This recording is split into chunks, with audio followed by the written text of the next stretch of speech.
mbokk yi ci déglu bi asalaamaaleykum daleen jàmm ci xibaaru digg ba ci gi ci yaatal Ndakaaru la ñu ne point E rue Kaolack angal Fatick immeuble Beli Bousso tey nag nekk altine joo xamante ni feetuk Pâques la ci mbokki chrétien yi day daal di dolleeku nag ci ñaari fanu noppaliku yi mu nekk ab week-end boo xamante ni bu gudd lool la loole nag ñi nga xamante ni ñooy borom kër yi daal nañ koy jàngat ne nag am na loo xamante ni du yem rek ci noppalu waaye dana tax kon lu bari ci biir njaboot gi ñi daal di koy lunjutu daal di koy xam kon lu am solo la ak gëdd la ñu ko daal di jox reportage bekk Mamadou Dieng. weekend de Pâques bi tàmbale àjjuma neex ñenn ci liggéeykat yi muy ay waxtu yoo xamante ne danañ ci dajeek njaboot gi ngir weccoo xalaat naka noonu kafre toppatoo tuut tànk yi bu ñu sukkandikoo ci Awa Ndaw ñu gën ko xam ci mami traiteur. weekend bi gudd na permettre nañu ñun ñëpp ñu def retrouvailles toog en famille ñi nga xam ne dañoo liggéey di wàcc bëccëg ñi di wàcc guddi horaire yi bokkul woon permettre na ñun ñëpp ñu nekk en famille toog waxtaan suñu biir tënk lu bëri donc weekend bi fa tabarakallah permettre nañu daal ñu gisante toog suñu famille tatagal et toog ay programme yu bëri. Félix Diouf moom Fass Delorme la dëkk formation bi ci génération foot moom àjjuma la jëloon weekend muy weekend boo xamante ne sottante ne ci xalaat ak njaboot gi naka noonu amal ci ay ñaana.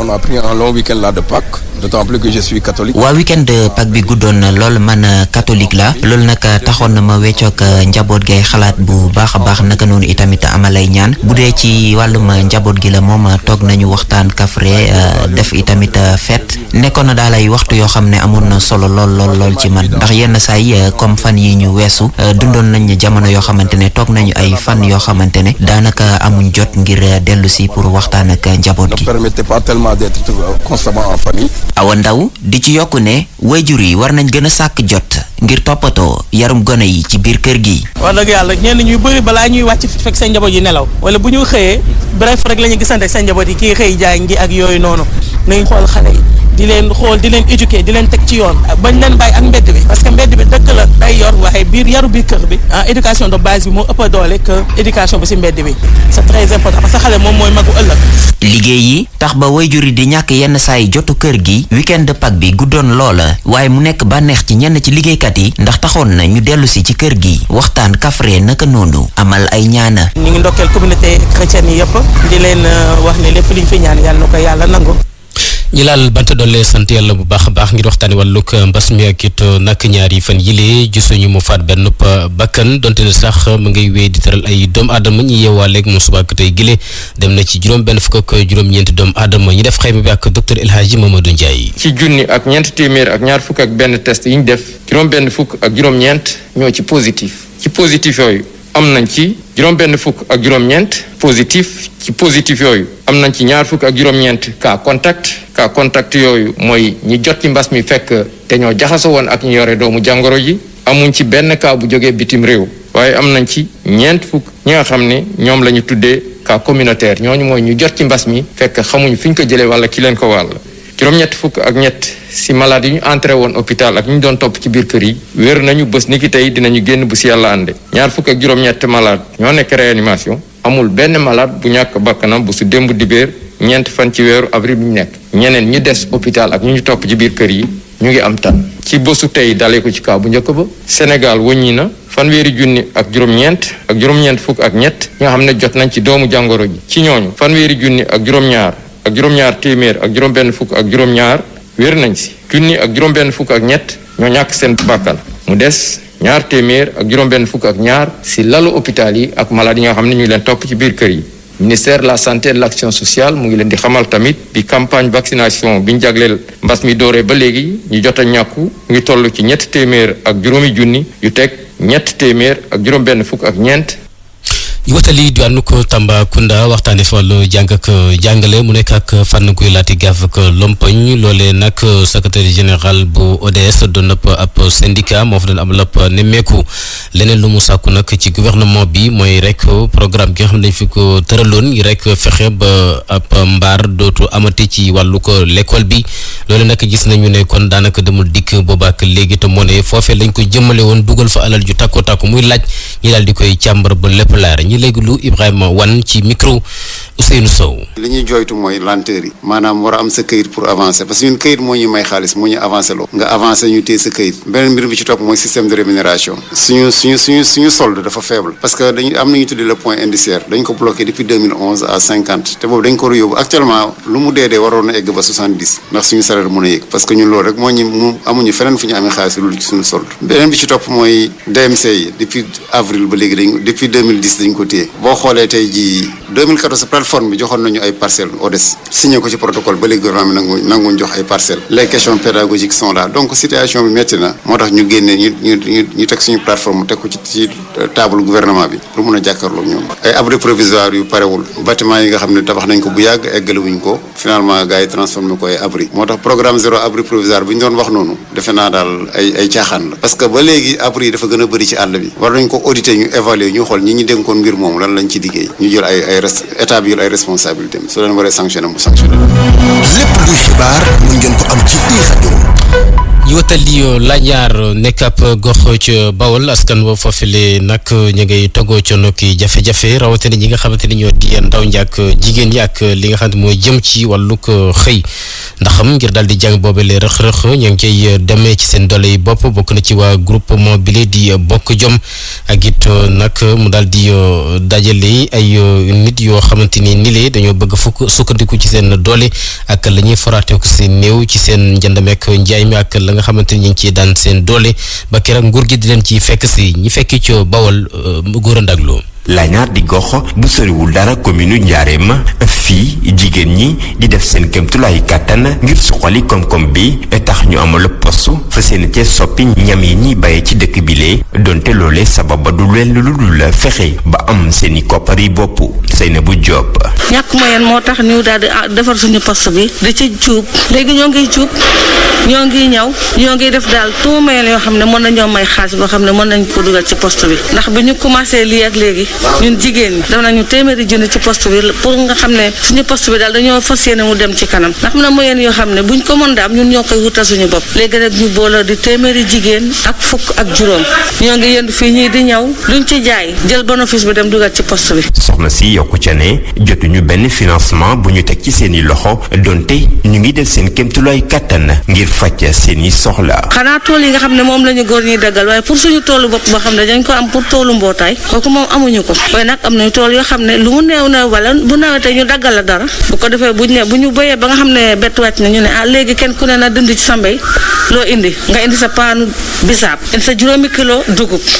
indi sa juróomi kilo gerte ñu boole ko. ci lu jëm ci wàllu wér-gi-yaram ci gox boobile jigéenu Laniar ne am nañu jafe-jafe donte ñi yor paj meeg paju gi ñu ngi ciy jéem yenn saa yi. dafay njaareem bis métti na ci ñun sori na ci ñun am na ñoo xam ne da nga leen di defal sax kay ne leen dem leen defi njaareem du ñu nangoo dem dañuy dem ba fii wàññeeku ne la dem naa fekk demul su ko defee nag boo ñëwee fii ñu seet kayit bi nga xam ne moo la war a jàllale njaareem ak bi du ci ne wisit bi du ci ne soo demee da ngay fay lu seer xam nga nun moo bañu na waaye amuñu ko. Diourbel Gora Ndaklo i rajo. ñu wàcc si wotali Ndakaaru tak ci Rufisque tënk géej ngir waxtaani wàllu ko xëyum ndaw ñi ak lay jafe-jafe ngi nes de ba daal di koy lijjanti am na nag ay ñeen fukki ndaw yoo xamante ni la ñu ngi daal di yeewoo ci gox yu fasantikoo ca tund woowele naka la ñuy def ba gën leen a dooleel yokk tamit seenuk xarañteef ngir rek la nga xamante ni ñu ngi koy sumb ak nisar ci wàllu ko xëy moomee mu daal di sotti loolee kon moo daal di wundoon ak ndajek tàggatu ñu gën ci leerul ak Babacar Seck.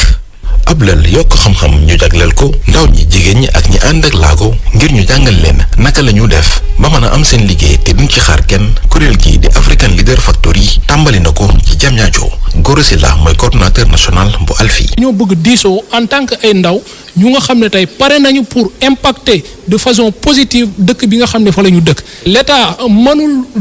satisfaire ñëpp maanaam mënul satisfaire ñëpp loolu moo tax ñu décider mettre en place li nga xam ne moom mooy entrepreneuriat ñu initier ci nit ñi xam ndaw ñi ñoom bu ñu paree seen jàng nan lañ mën a def ba créer seen yëfu bopp nga xam ne dañ ci am koom te duñ ci xaar état. donte ndogal bi njiitu réew mi génn fas yéene financer ndaw ñi baax na waaye ngir mu gën a ñoŋ warul am xaaj ak seen. boo amee ay formation politique au-delà de l'autre côté il y a ce qu'on appelle des gens yu nga xam ne ñoom dañoo décider engagé wu ci maanaam doxalinu gox bi mais bëgguñu nekk ci ay formation politique mais dañoo décider nekk ci ay mbootaay donc tey message bi nga xam ne moom la ñuy lancer le chef de l'État son excellence monsieur Macky Sall mooy muy gestu formation yooyu nga xam ne mu ngi am maanaam ndaw ñi nga xam ne dañoo lëkkale seen doole fas yéene jàppale gox bi nga xam ne fa la ñu dëkk. njiitu commune bu Diamniadio joxe na kàddoom ni dina gunge ndaw ñi nga xam ni dinañu génn ci lalu tàggat bi Mamadou Moulay Gueye maire bu Diamniadio. wone encore engagement commune bi collectivité territoriale yi pour accompagner vraiment seen ay xaleem ay jeunes pour lii nga xam ni muy lu am solo muy liggéey ñu fexe noonu leen ci jàppale. taxaw naa ci commune bi taxaw na ci parce que ak mu ne dinaa génne lu mat 20 millions yoo xam ne moo ngi koy dugal ci école de formation yi. ginnaaw Diamniadio Thiès Ndar Sédhiou ak Lompoul dinañ dalal formateuru African Leader Factory yi Babacar Seck Tëngéej i rajo. bay sa waar ci Tëngéej juddu na foofule mu ëmb nag ay ndaw ñoom nag la seen jublaay du lenn du li nga xamante ni moo di wàllug xarlu yees yi ñu gën ci ubbi seen i naataango ba nag la nga xamante ni moo di ay njombeeki musuur tamit ñu daal di koy moytandiku ak it nag lépp loo xamante moo koy jëmale kanam doon na loo xamante fas ni ci am ab taxawaay bu fees loolu ñu déglu ci ki nga xam ne moo di président mouvement boobee di bay sa waar ci Tëngéej turam Abdou Karim Mbengue ci micro Babacar Seck. xale yu bari yoo xamante ne macha allah xarañ nañu am nañu motivation malheureusement du ñu am ay cadres yoo xam ne dinañu mën a exprimer wu loolu moo tax du ñu waxtaanee Simplon mu nekk benn société bu def de l'inclusion sociale de la formation qui est une société à but non lucratif bu nekk France ñu lënk benn partenariat bu permettre loolu fii ci Tëngéej donc ñu def benn sélection ba am presque 100 personnes 96 exactement bi ñu former leen ci digital marketing digital numérique pour xale yi tey mën a defar site web par exemple mën a def sax ñenn ñi gën a xarañ def ay application pour def ay application mobile et cetera am ci satisfaction ndax xale yu xarañ nañu identifier ci formation boobu décider nañu ak Simplon ni dinañu ko continuer parce que dinañu élargir ci jigéen ñi parce que gis nañ ni jigéen ñi ñun par exemple Bay Sawar am nañ ay jigéen ñu leen tuddee lingeer yu xarañ di def ay production ay saabu ay eau de javel ak yeneen ay jus mais xëy na dafa am benn gap de compétence ci wàllu xarale yi donc loolu aussi ak Simplon d'accord nañu pour poursuivre loolu jarale ko jigéen ñi ci entrepreneuriat féminin dinañu continuer aussi ci compétence managériale jeunes yi ñu continuer ñun ci li ñuy insister mooy formation ak employabilité te loolu nañ jublu ci xarale yu bees yi pour que vraiment problème boobu ñu jël ko à bras le corps. xibaar yi day wéyandi ci www.emedia.sn.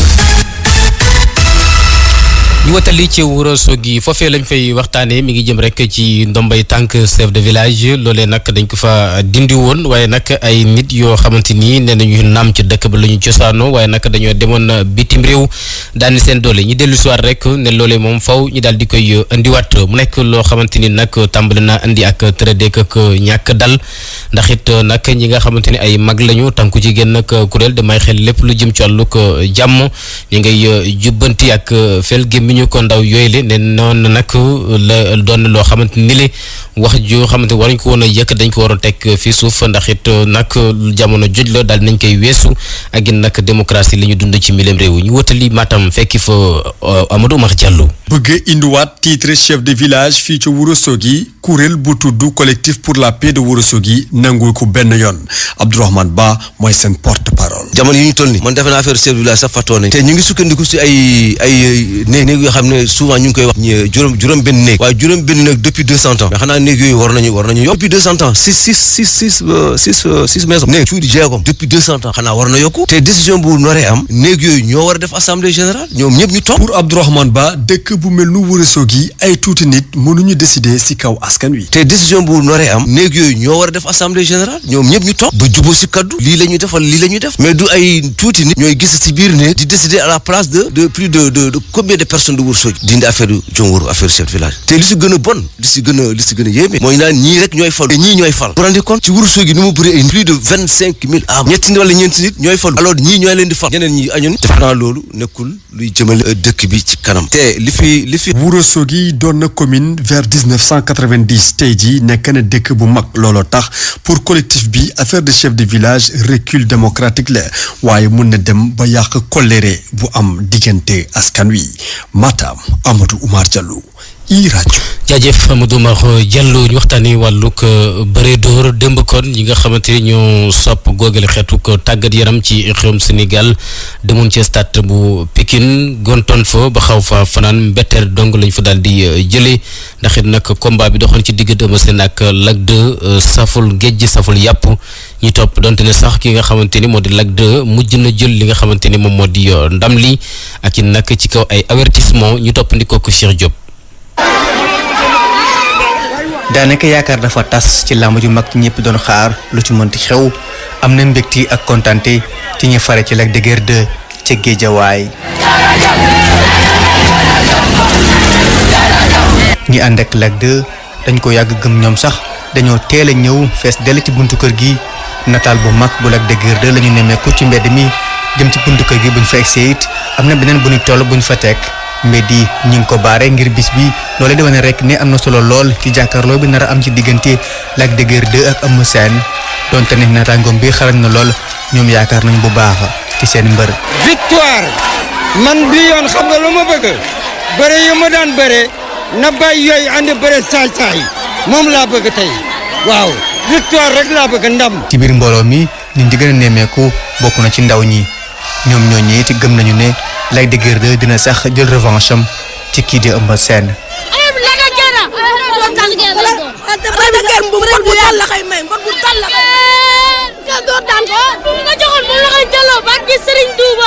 ambiance bu ni mel sax lañu nemmeeku ba keroog mbër mi di génn rek wutali arène nationale. lu làmb ji di gën a yàgg muy gën a metti ci ñëf rek Lac de Guiers 2 ñoom ñii seen fit toogatul benn yoon. waaye ba ñu bëri lu toll ci ñeent fukki simili ci la mbégte mi daal di yegg si.